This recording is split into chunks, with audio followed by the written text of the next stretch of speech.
Hi, everybody. I'm Bill Rudman. I'm founder and artistic director of the Musical Theater Project. For those of you who are joining us for the first time, wow, you can see your instructions on the screen. This is the fifth classic movie musical we have explored in this series. We call the series Let's Go to the Movies at Home. So far, we have done Royal Wedding, Easter Parade, 42nd Street, American in Paris Tonight, Guys and Dolls, all classics in one way or another. And this week, can I just say that we want more of you to speak out with questions or comments. If you're shy, I'm shy in groups, so I can identify. But if you're shy, just write something and send it to chat, and it will get to us. And when I say it'll get to us, I mean my co-host and me. We hope you think that we are a dynamic duo because this is a dynamic movie. So here we are, Bill Rudman and Bob Knoll. And tonight we're going to start by showing a little bit differently. As Bill said in the intro, there's always been controversy about the casting of Guys and Dolls, the two main leads, Marlon Brando playing Sky Masterson and Frank Sinatra and Nathan Detroit. Well, we have a question for you. We'd like to ask you now, were they cast correctly? And we can now vote. Any second now, there it is. Here's your ballot. Vote for it, and we will soon let you know the answer that most of you believe. Frank Sinatra and Brando, were they typecast, or were they against type, or would you cast them the way that it was cast in the movie? Brando and Sinatra. Okay, so hopefully you can respond. Don't be shy. You can just start responding. Okay. Only a vote, for heaven's Only a vote. No, it's all good. 80% are voted, so I'm watching the number go up. Okay, we'll give it another. You do if you didn't agree with me. To get a real tally. Oh, I think Sarah May has a strong opinion. Well, she always does. I thought they were great, but Park said he would have cast it the other way. Uh-oh, you only get one vote because you're only logged in once. That's right. One vote per login. Split decision. Okay. All right, I'm closing it. 88% have voted. Yes, and? Here are the results. We're correctly cast. Okay. Correctly cast. Okay. Well, Bob and I thought it would be fun after the votes were tallied to actually hear from three of you who really loved the casting and three of you who thought the casting was all wrong.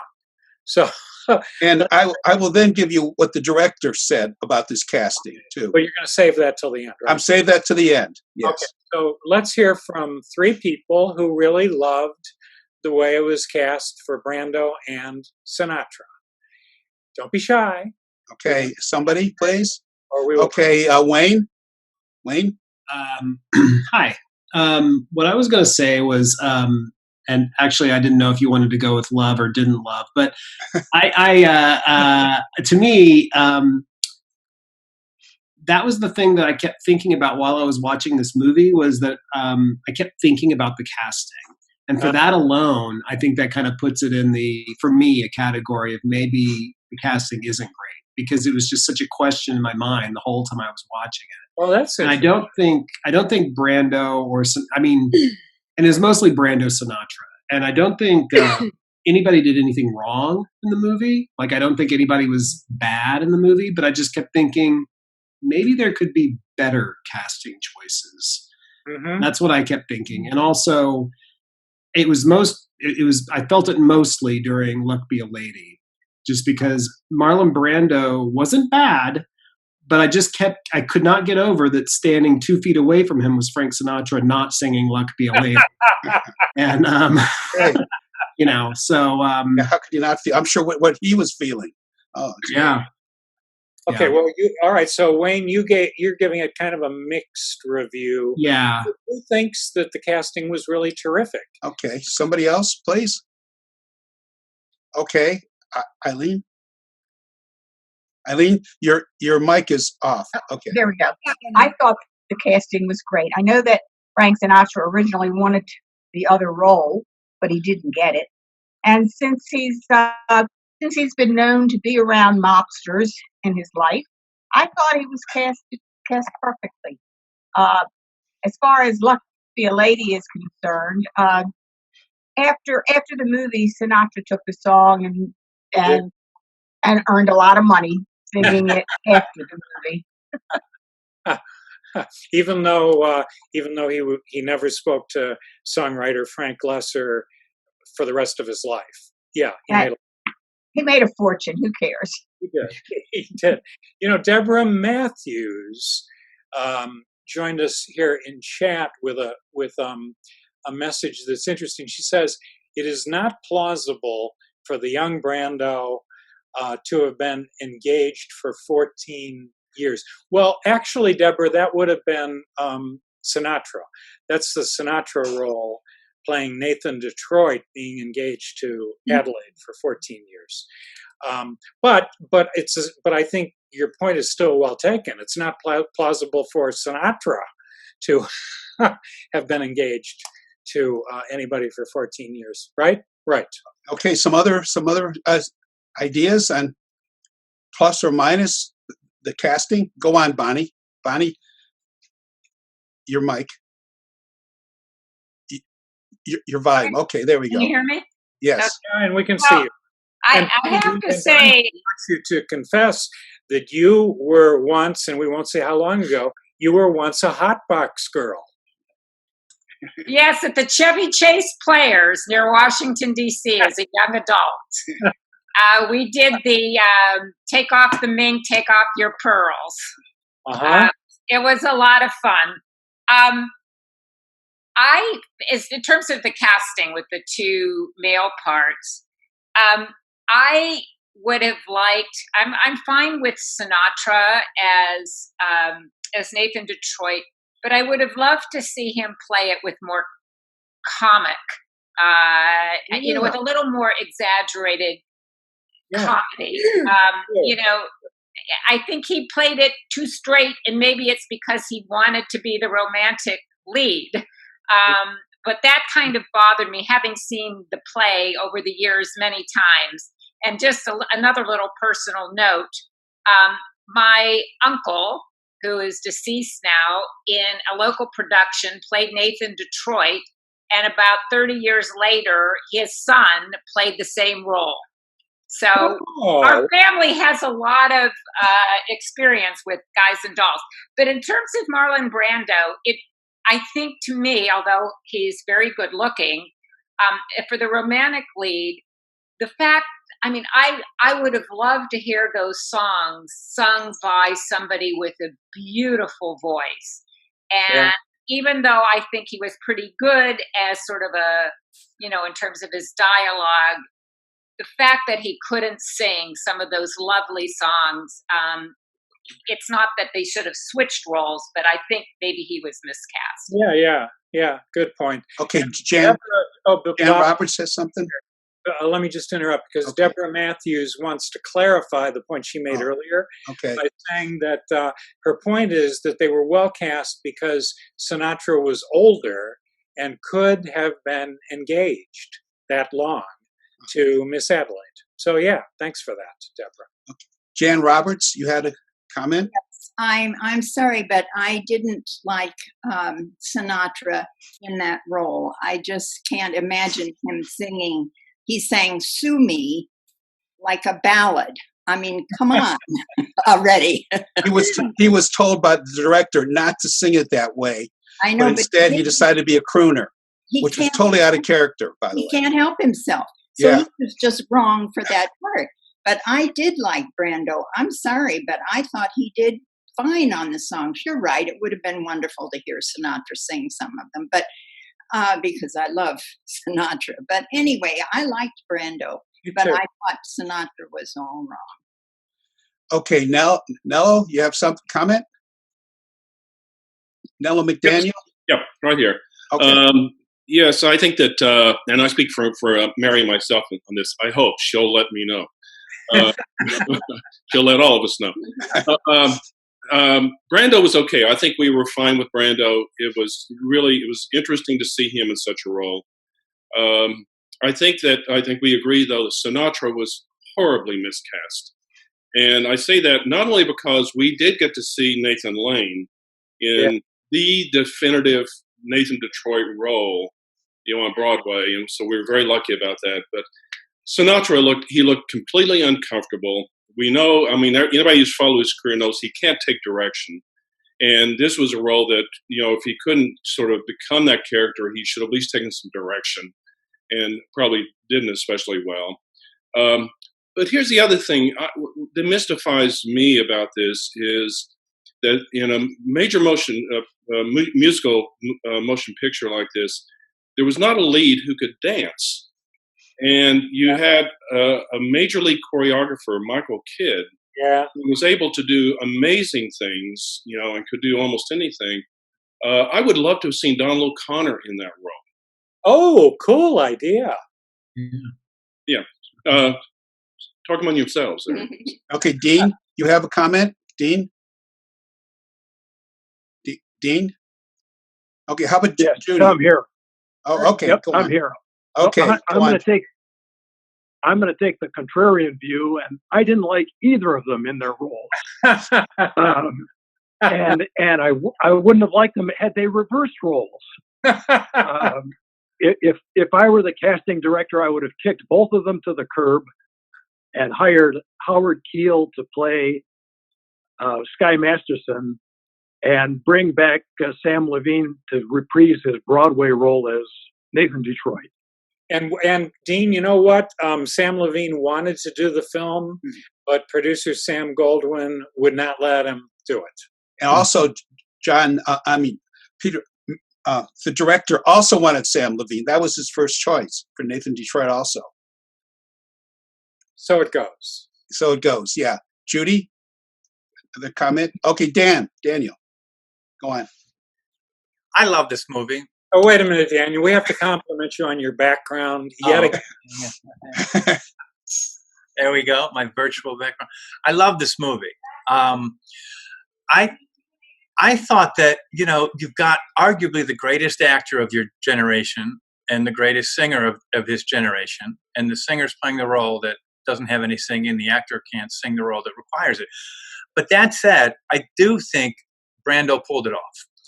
And he was so smooth, his acting was so great. The reason I couldn't imagine Sinatra as Sky was because, one, it wouldn't have worked in the arc of the piece, because when he's going to Havana, there's no way Sinatra would have stood up in a brawl in a Havana bar. He would have been they would have wiped the floor with him. Interestingly, he had control over the gangsters after Brando's not in the scene, when they're back there in that scene, and he just with one look he controls every gangster in that room, but it's only when Brando's not on the screen. And I thought that was interesting. Yeah. So whether or not he was a good Nathan Detroit, I'm not sure. I thought he sang beautifully. Whether or not he should have, I don't know. I enjoyed it. But I remember something from your pre-show talk, Bill, about how there was a song between Sky and Nathan that was cut. Yep. This is the time to put that song in then. I would think. Who would have heard it? Great. It should be restored. That's true. So anyway, those are my 2 cents. That's cool. Okay, Judy has comment. Actually, I forgot to put my name up there. Oh, okay. Okay. But go on. I was very pleased by the film. I didn't my memory of it was much different than what it actually was. But I don't think that the 2 leads were worth it. Sinatra was not Jewish enough in that role. When Sam Levine played it, he played it Big Jew, not Big Julie. And that's the one reason that the Sumi song was written. So it uses all that Yiddish. That's right, exactly right. Sinatra, pardon? Brando just doesn't move like a musical theater player. And he looked way too stiff. Even when he was moving around for Luck Be a Lady. See, I'm totally sold on Brando in this movie. I think it's a brilliant performance. That's just me. But Nello, something you said earlier, I wanted just to come back to and say, yeah, it's kind of remarkable that none of the four leads were dancers, and it was the same in the Broadway show. In the original Broadway cast, none of the four of them were dancers, and yet one of the great Broadway choreographers, Michael Kidd, was at the helm. So that's interesting. I'll tell you something trashy real fast about Sinatra, which is that Brando actually went to Sinatra and asked Sinatra to coach him on some of the singing for the movie, and Sinatra refused. So make of that what you will. Yeah, by the end of the movie, those two guys were not talking to each other. That's right. They were not talking. And as I said, Frank Lesser and Sinatra never talked again. Oh, and the reason, the thing is about Sinatra and Lesser is that Frank Lesser, the songwriter, tried to coach Sinatra on the songs, and Sinatra would have none of it. So whoever said a couple of minutes ago that, was it you, Daniel, who said, or was it may have been Bob, that that Sinatra would not allow himself to be directed, Right. Not only by the director, but by the guy who wrote the songs, for heaven's sake. I will say, though, Bill, that bothers me less that he wouldn't take direction from the author than it would from the director. Because for an actor, really, they just need one voice directing them. And it's really hard if you're getting multiple people. Now, again, this is Sinatra. He's not going to listen to anybody. And I'm not excusing that at all. But when I was listening to your pre-show talk, talking about Lesser and him didn't get along, I wouldn't want the book writer to be telling me, or the music writer, to try to direct an actor in the show. But the point about the director not taking the director, that to me was the stronger argument. Stronger argument, okay, but I'm just going to say that anybody who knew Frank Lesser and anybody who got into a Frank Lesser show knew that he or she was going to be coached in the singing of those songs. That's just the way Frank Lesser worked. Well, that's fair. That's a fair point. Interesting that you're talking about dance. Originally, when Sam Goldwyn paid, as Bill talked about, $1 million for the rights for this Broadway play, and also a percentage of the gross the writers would get, he wanted Gene Kelly. Gene Kelly was his first pick, and MGM wouldn't let Gene Kelly out of his contract. So right. That's why that happened. Other people he thought about, by the way, and I'm not kidding, Kirk Douglas, Burt Lancaster, Robert Mitchum, they were on his list of considerations. Clark Gable wanted to play this part terribly, and Bing Crosby wanted to play this. The craziest two people that wanted to be in this too, by the way, was Dean Martin as Sky and Jerry Lewis as Nathan. Believe I'm not making that up. But Brando was cast because Joseph Mankiewicz, the director, worked together. They worked together on Julius Caesar. And the thing that Mankiewicz really wanted to stress was this is a love story. That's how he saw this movie. And he felt Brando would come off the best with a love story. So that was part of the reason that he was picked. Brando was very hesitant about doing this, of course, because he even told Mankiewicz he doesn't think he had the skill to pull off the numbers. But then Mankiewicz just told him, you never have done a musical, neither have I. In other words, he never directed a musical, but we never did Shakespeare either. So let's give it a try and do a musical. So that's why Mankiewicz, who wrote the screenplay for All About Eve and a lot of other great movies. The thing about Brando too is that he felt he was pretty honest about his voice. He said his voice sounded like the mating call of a yak. That's Brando justifying how he found his voice. Yep. Brando also talked in his biography. He spent many hours in the sound studio recording these songs over and over and over again. Countless retakes. He says also in his biography, he said, they literally sewed my words together on one song so tightly that when I mouthed it in front of the cameras, I nearly asphyxiated myself because I couldn't breathe while trying to synchronize my lips. So he did have a struggle. And one of the sad things about it is that My Time of Day and I've Never Been in Love, two great Lesser songs were cut because he just couldn't sing them. Yeah, with assistance. yeah, I was going to mention that too, Bob, because I've never been in love before. I mean, that's the major love song. Right. Yeah. But I can see why it was cut because the intervals are very tricky in that song, and I could see how Brando would have trouble with it. But interesting that they really had to splice his vocal performance together. I don't think we can see that or hear that in the movie. And I think so too. Yeah. As I look at the written comments in the chat here, I must say you guys are really giving Brando rave reviews, which makes me very happy because I think he deserves them. Now, John has a comment. John? Yeah, and I know you want to move on from casting especially of the boys, since that's all we're talking about so far.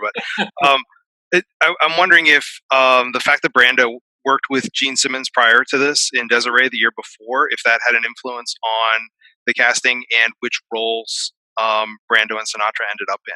Yeah, part of the reason for that is Mankiewicz was also worked with Gene Simmons before and loved her too, and Brando loved her too. In Desiree, they did that movie together. But also the idea that one of the actresses they wanted to play the female lead was originally Grace Kelly, but she couldn't do it. She wasn't available, so Deborah Carr was the second pick. Gene Simmons was the third pick. Huh. So it's kind of interesting. And Gene Simmons, that's her own voice. She was supposedly one of the finest people to work with, total pro. Brando got along great with her, total respected her. So did everybody. Of course, Sinatra didn't speak much to anybody. Sinatra was famous for one cut and out, one shot and out. He didn't like to do more than one take. And so Brando got back to him, by the way, with that one take stuff, because one thing, Sinatra was called by Brando Mumbles, and he called him Mumbles to his face, which wasn't, as you can imagine, that Sinatra wasn't too thrilled by that. And also, so Brando and those two guys eventually didn't speak to each other at all. There's a scene with the cheesecake. Does everybody remember the cheesecake scene where they're sitting at the table? And what was going on was, it was a two shot, which means you have to do it straight through with no break.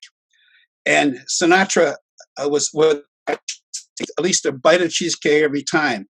And so he and Brando would do the scene, and then what would happen is Sinatra would start eating the cheesecake, and on purpose, Brando would screw up. So they had to do it again.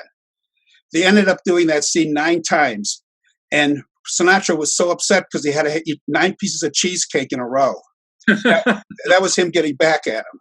There was a lot of that in this Bob, Stephen Bell has a comment in chat. Yes. And it's an interesting one. He says, I thought that Adelaide and Eyes of a Woman in Love were great additions to the score. Those were 2 of the new songs that Lesser wrote for it. But why was Bushel and a Peck replaced by Alley Cats and the inferior Pet Me Papa? Boy, is that a good question. And that song, I think, is inferior. And the other reason I don't understand it is I Love You, A Bushel and a Peck. That was a big hit song. But a simple reason. The producer, Samuel Golden, hated that song. Really? Yes. So he told him, he says, you're not going to do that song in this movie. So come up with another song. That's the reason that's not in there. I know that was another hit song that wasn't in there. Yeah. It was kind of crazy, but true. And the question has come up, but why was More I Cannot Wish You cut? Great song. I think that was for pacing of the movie. I think when that movie got to it, it literally stops the show. In a musical, you can sort of do that. It's harder in a movie with those love stories going on and the conflict. I know. I thought that's always terrible, that song. Bob, how would you answer this? Because Bonnie Cole asks, what about the song between Sarah and Adelaide, Marry the Man Today? Yep. Which is so witty and such a satire on sort of new suburban life in America. Do you know why that was cut? Because it's not about the 2 love stories.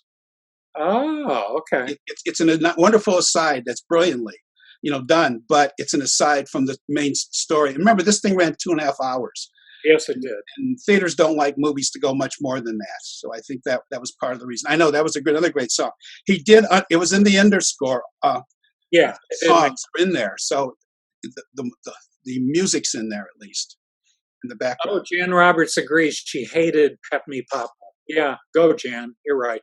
I don't think Lesser liked writing it, to be honest. No, either. he wasn't happy with any of the three songs. And parenthetically, I would even ask the question or make the comment, I can't understand how the term hotbox girls made it past the censor. Yeah, I thought that too. That's pretty wild, the hotbox girls. Think, Bonnie Cole, you were one of them. Who else we got, Bob? Okay, we also have Jane. Jane Steger. Yeah, comment. Oh, they always come together. I see their names. Oh, okay. Actually, Jane's just showing up from the kitchen here. Hi. No, just okay, there. Put the final nail in the Brando Sinatra thing. I think Brando's acting quality was really required, especially in the first scene with when he meets the Miss Brown in the mission there. Yeah. So they have the whole discussion where he lays down the marker, and you talk about not very many cuts. There's probably only 4 camera cuts in that whole thing, and the amount of dialogue flying back and forth is really pretty dramatic. Two great actors. Yeah. And I don't think that's something Sinatra could have pulled off. And with respect to his dancing, in Havana, he danced pretty well. He's supposed to be the suave guy who can basically do anything and pick up any girl he wants. And he had no trouble with whatever the vamp was that showed up in the red dress, and he was just dancing just fine. So I just to finalize all that, I thought Brando was in the right role, and I think being the better actor, he did a great job of showing how the guy who could have any girl has now finally fallen for a girl. And Good. one of the things that said anything, Bob, about Vivian Blaine, who plays Adelaide, and who was the only member of the original cast in terms of the leads who was invited to reprise her role. Even though Marilyn Monroe wanted desperately to play that part, and Mankiewicz said she wasn't right for it.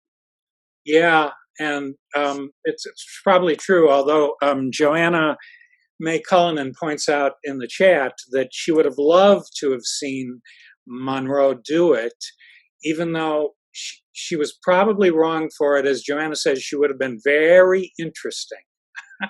Samuel Goldman, first pick was Betty Grable, by the way, but she was not available. That'd be a good choice. I think that would have been a really good show. You can tell he was thinking of stars because it's his money involved in this. Tracy Shunat wants to know about the Goldwyn girls, which is a good question because she saw them given billing on the screen in the credits.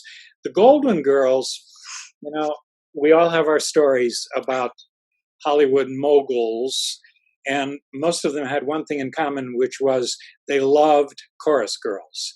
And Sam Goldwyn had his own bevy of chorus girls, and he was such an active producer that he was able to give them a lot of employment, and they could almost go from one picture to another. And I would just add that the most famous of the Sam Goldwyn girls, per se, was Lucille Ball. That's how she got her start. And I'm not going to tell you what the movie is next time, but Lucille Ball actually has a bit part in that next movie in 1935 because she was a Goldwyn girl. And John has a comment. John? Yeah, I wanted to comment and kind of get your reaction too on some of the artistic decisions, especially with respect to set design, where this is a case where we took a Broadway musical and didn't try to make it look realistic, that it almost looked like you had a seat anywhere on the stage of seeing the stage show. And so, even in that opening number where you see the same dancers going by multiple times because it's a company, it's not extras in a realistic Times Square kind of scene. Yeah. And I thought that was very unusual, or it seemed unusual to me. That's a brilliant touch by Joseph Mankiewicz. Remember, at this time, movies were realistic films. I mean, On the Waterfront, Brando just got done filming, just recently, and other movies were gritty and real. And Mankiewicz decided right away, we're not going to tell this story realistically. I mean, we're going to have real characters and real situations that Bill has talked about, why this is so great of a musical. But to do it in sort of a little cartoonish sort of style, they brought in Oliver Smith to come in to do a lot of the designs, theater guy, not a movie guy. So that was done on purpose. It almost reminded me of the live shows that we see now, where you see Hairspray or you see Grease, and they're doing them live, and you have cameras moving all over the set. It almost had kind of that feel to it. It's a good observation, John. I want to add, because this is a way to bring Stephen Sondheim into this. Stephen Sondheim, of course, was born a genius, and he was 25 years old when this movie came out, and he was already writing reviews for Film Journal, which was a very prestigious film journal at that time. And he had 3 observations about this movie. I think we all want to hear them. At least I find it really interesting. One, he said he thought it was a better adaptation than Rodgers and Hammerstein's Oklahoma in going from stage to screen. And coming from Sondheim, whose mentor was Oscar Hammerstein, that's a big deal. The 2 things he was critical about were that he didn't feel, you ready for this, Daniel Hahn? This is a very Daniel Hahn observation, that the set design was consistent. He felt that it was half realistic and half stylized, and that therefore it didn't add up to something that was really coherent from a design point of view. And the other negative thing he said was, ready? Sinatra was all wrong. So there you have it from Stephen Sondheim at the age of 25. One of the things that was interesting with the screenwriters, Joseph Mankiewicz wrote the screenplay, but he had Ben Hetch, the famous playwright, also write the thing without getting credit. But they kept the dialogue of the original stage production, which I think Bill mentioned too, because you couldn't top that. So that had a lot to do with the feel of the show and how realistic your sets can be too. Can I just say, I mean, maybe you guys have your own favorite lines from this movie, but I have to tell you mine. It comes from, remember Big Julie in this movie? He says at one point, 33 arrests, no convictions, with great pride. That's true. And remember, these are gangsters that we don't worry about, even though they're crooks, because of the fact they're lovable in a certain way. Except Big Julie, he's not so lovable. He's not so lovable, but he even gave in too. So other comments? Anybody here? We have some other things we can talk about. One of the things that we can talk about, when you think about this, in last year, TriStar Motion Picture Studio bought the rights to Guys and Dolls, the stage rights and the movie rights, and also Damon Runyon story. And it should be interesting what they would try to do with that today. There's a lot of things that might be politically not correct today when it comes to relationships, like Brando kissing Gene Simmons, in that first scene. And there's some other scenes too, and some of those songs too. How you deal with that in today's audience? Or maybe you just say, this is the 1950s and we're just going to stay with that world. It should be interesting. Any comments about that? What they would do to a show like this? Then if not, I'm going to share something from Stephen Bell in chat. And this takes us back to Nello's early observation that there was a great choreographer, Michael Kidd, who did the Broadway and then this one, the movie. And Stephen Bell says, the work Michael Kidd did was excellent. I totally agree, Stephen. His sequences, the 2 Runyon lands and the Crapshooters Ballet were highly stylized and engaging, but the movie direction itself was static and slow, if only the whole film followed Michael Kidd's lead. And you know why that's really significant? And, I won't go into detail about this, but Michael Kidd turned out to be one of Broadway's great director choreographers. So he wanted to have the whole control of the show, and eventually he got it and did even more amazing work. And Herb Drower, who is with us all the way from Chicago, Herb Drower has a question. Herb, turn your mic mute off. Herb, you're mute. Me now? Yep, we got you, Herb. Yeah. But my line was Sky tells Sarah his real name. and they didn't have that in the movie. They didn't when he tells her this is my real name, and I thought that was a very telling moment when he really says this is the woman I want, and that's how they got that line across. But it wasn't in the movie. What was his real name? I forgot it. I'm forgetting. Anybody remember? It sounded like Aloysius. Obadiah. Obadiah. That's right. Obadiah. That's right. 'Cause, boy, he knew his Bible, didn't he? He from all those hotel rooms. He knew his. Yeah, good observation. And Bill, your observation about Michael Kidd, if it could have been more like that. But again, you have Joseph Mankiewicz, the director who wrote the screenplay too, is a movie director who directs dramas his entire career. I mean, it's sort of not. I don't think he could have gotten that rhythm. No, because he had never done it before. He didn't know how to do it before. Yeah. Right. Yeah. Okay, Jim. Jim's got some comment. Jim. Yeah, I think I got it working this week. I got the video and the audio going. I'm so proud. Oh, wow. Great cheers, yeah. Hey, by the way, great to I missed last week. I'm so sorry, but this is wonderful. See everyone again, and thank you for continuing to do this. Jim, what's your last name and where are you from? I'm not telling you. What are you kidding? None of your business, Bill. Okay. It was plenty. Okay. Hey, it's only the 4th or 5th date. Come on. All right. Fair enough. Anyway. I'm Jim Kreisel from wonderful Euclid, Ohio. Okay, good. And I want to say hi to Daniel's mom. I don't see her on the screen, but I see she's on there. So somebody that I've had the pleasure of speaking to on the phone. She has no idea who I am, but I'm the stalker who calls. But hey, I wanted to say, your question, speaking of stalker, how's that for a segue, about the show today and the political correctness, the Me Too. The one thing I thought was fascinating, when Brando kisses her, she slaps him. Yeah, right. So I love that aspect of it. There's certainly a lot of this movie, what was that song? Pet My Papa. Yeah. I don't know. I think a lot of these you have to just take with a huge grain of salt. Knowing when they were written. Yeah. Right. But I'll just throw in that I thoroughly love the movie. Actually, a couple of weeks ago, Daniel mentioned about having to forfeit his musical theater membership card. But I will now admit I have never seen Guys and Dolls. So really wonderful to see the movie. What a great show. I mean, it was so funny. I thoroughly enjoyed it from start to finish. I can't wait to see a live version of it someday, I hope.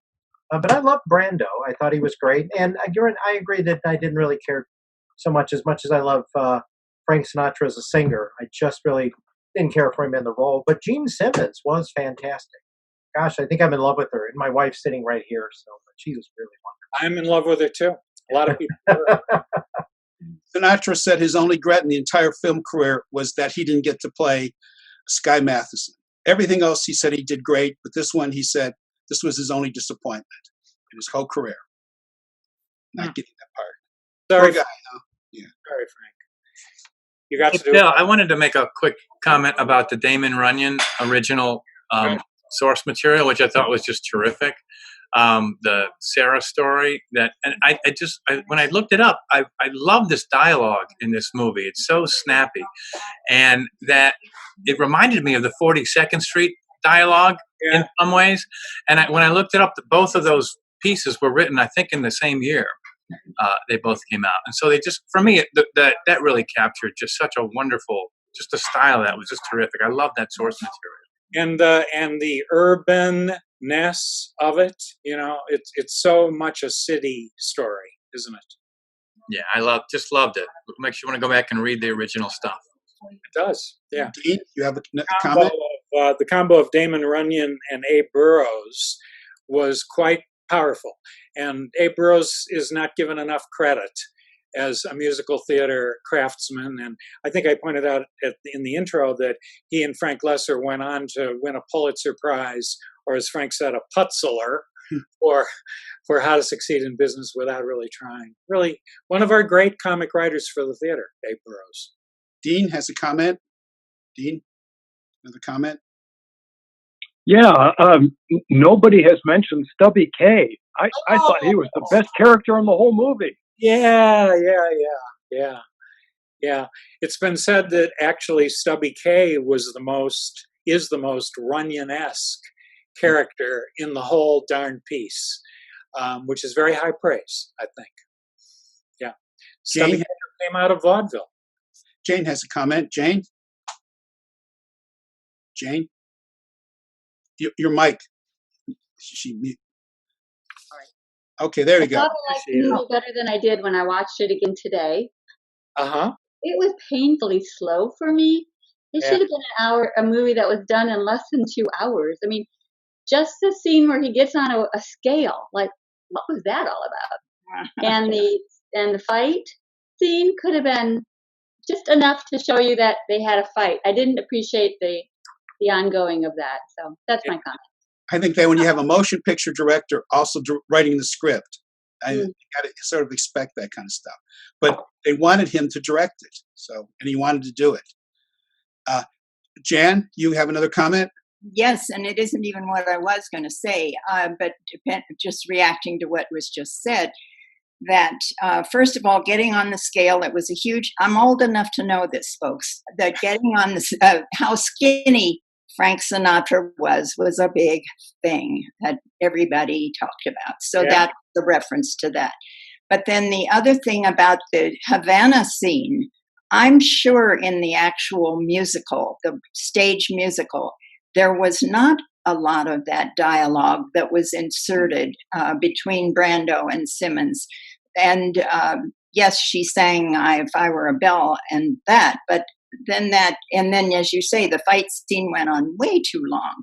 I agree. I got kind of antsy during that too. Mm-hmm. Okay, we also have Jim has another comment. Jim? Oh, I'm back again. I saw somebody in the chat mention this about Sheldon Leonard. Oh, I love him. And, he wasn't in it much, but anytime he pops up, he's one of those guys. I don't really recognize a lot of the character actors by name, but as soon as I see him in that voice, I instantly know him. And I just love him so much. He's just great. And he wasn't in it much, but he was terrific. So I really enjoyed his performance too. We remember him from Danny Thomas' show, don't we? Wasn't that what Sheldon Leonard did most famously on Then TV? he became an executive producer like the Dick Van Dyke Show and a lot of other ton of sitcoms.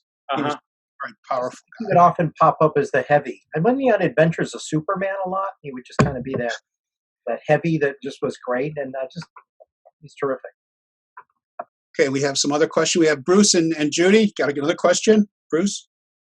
Bob, when you were talking about losing the rights to Guys and Dolls, is this that I see the IMDb list as being a future production? Is that the one you're talking about? Yes. Oh. Yes, so they now own the entire script of this movie version and the stage version and Damon Runyon's books. So who knows what they're going to do with it? But I'm sure they paid a lot of money for it. But what they're going to do with it, who knows? I know that Nello saw the Nathan Lane Faith Prince revival of Guys and Dolls in the early 90s. Did any of the rest of you see that? Because it was pretty amazing, that revival. Anybody? Doesn't look. And there was another production a few years ago that was kind of a bomb on Broadway. I don't remember. Yes, right. It's just the way it was cast, I think, was the problem. Right. And the one I mentioned in the intro, the African-American production from the mid-'70s was terrific, too. I mean, this piece has really held up, hasn't it? We think of it as 1950, that's 70 years ago, but it keeps getting revived. It keeps getting done in high schools and colleges and community theaters, and it's not limited to any one culture. I mean, several of you have pointed out that maybe the movie didn't feel Jewish enough, and I would agree with that, but the story works sort of in the context of any culture, because it's just such a universal, even though these characters are so unusual, it is still somehow a universal story, isn't it? And I've seen a couple high school versions that worked too. High school kids pulled this off too. Yeah. They didn't understand a lot, but they loved it. I think that's definitely part of it. Okay, some other comments. Okay, we had a lady. Jan? Oh, I just want to say I've seen little junior high school girls doing Take Back Your Mink, and it is a bit ridiculous. I mean, maybe they do understand it nowadays. Yeah, they understand it today, I guess. Yeah, I think so. but It's ridiculous. it's really, if you use the language and you say it the way it's written, it's pretty much It's all funny. there for you, you know. It's all there for you. It's like Shakespeare, you know. It's all there for you. Catherine Ladd would like the chance to. I was just going to say that I saw the show. Put my hand up. Am I on? I saw the Black Revival on Broadway. Me too. And it was fabulous. I got the album from there, and it was my absolute fabulous. Yeah. That was Robert Guillaume, who's no longer with us. Terrific production. I'll go to participants. Here it is. We'll take, go ahead. Sue has a comment. Sue? Yeah. Yes. You asked about the Nathan Lane production. I think it was broadcast on PBS and great performances or something. Because I remember seeing it. I didn't see it live on Broadway, but I remember seeing that production, seeing him in the role, and there in the Sumi duet. There's one moment in the music where he and she come together on a real long, high, clashing note. I don't know if anybody else remembers that. Yeah. Of all the singing in that production, I remember that because it was so funny and hard to do. I'll tell you what you saw, because I saw it too. The whole piece was not broadcast. But you know what PBS did? And I've got it on a VHS tape in the background there. PBS taped the entire recording session. These were fantastic performers that they made you feel as though you were seeing the real show and the entire show, as you just proved. We're going to take one more. I have a comment from that director of that revised version you're talking about, the one. He just says this about Guys and Dolls. It's about two couples, and those couples represent all of us. It is impossible to follow this story without relating to it in a personal way. That's how he summarized why that production worked and why it's a great show. And that's what we call a classic, isn't it? So that's all we have time for. But Bob, as usual, you need to tell everybody what's coming next time. Okay, Bill, I'm not sure what's coming next, Bill. Oh, I sent you an email. I must have just received it. Then I'm the bearer of the news. What you're going to see is the first time we've done a Fred Astaire Ginger Rogers. It's Top Hat from 1935, which many people consider to be the greatest of all the 10 movies that they made together. So that's going to be a treat for everybody, right? Right. 3 things before we say good night. Please don't forget about our survey for this evening. We're including a link to it in the chat area. We really want to hear your suggestions about this series, because now we've done 5 of them, and we especially want to hear what classic movie musicals you would like to see. So that's number 1. Number 2, we're happy to say that Let's Go to the Movies is a national offering of the Musical Theater Project. We had a gentleman with us tonight from New York City, another one from Austin, Texas. I think we've covered about 10 states so far. Please visit our website and see what else we do, because we do a lot. And if you're into musicals, you need to know more about us. It's musicaltheaterproject.org. For example, just to prove to you that we're national, we have a national radio show that's heard on Sirius XM satellite radio, and we have a national record label called Harbinger that specializes in musical theater and cabaret. So those are all things to check out. It's all musical theater to the max. And finally, the time has come for a great lyric from a musical.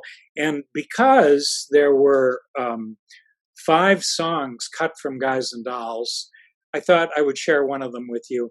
And some of you will be pleased and some of you won't, because you all have different favorites. But my favorite cut song from the show is called My Time of Day. Oh, yeah. And it's very unusual, this song. I can see why it wasn't done in the movie. Brando would have had a heck of a time trying to sing it. It's very difficult. This song could be a solo for a jazz instrumentalist. That's how tricky it is musically. But it also has a lyric that is downright, it's just extraordinary. And dramatically in the show, just so you know, it comes right after the Havana scene when they're back in New York City, and it's sort of at the crack of dawn. And this is what Sky Masterson sings to Sarah Brown. And it's really the first moment in the show, or the most important moment in the show, where he truly opens up to her. And this is unlike anything else in Guys and Dolls. He sings, "My time of day is the dark time, a couple of deals before dawn, when the street belongs to the cop and the janitor with the mop, and the grocery clerks are all gone. When the smell of the rain-washed pavement comes up clean and fresh and cold, and the street lamplight fills the gutter with gold. That's my time of day. My time of day, and you're the only doll I've ever wanted to share it with me." Frank Lesser, music and lyrics in 1950. So there we go. I'm Bill Rudman. Bob Knoll has joined me for this wonderful little Q&A session. Thanks to all of you for attending. Have a good night and have a really good weekend. Okay? Bye-bye.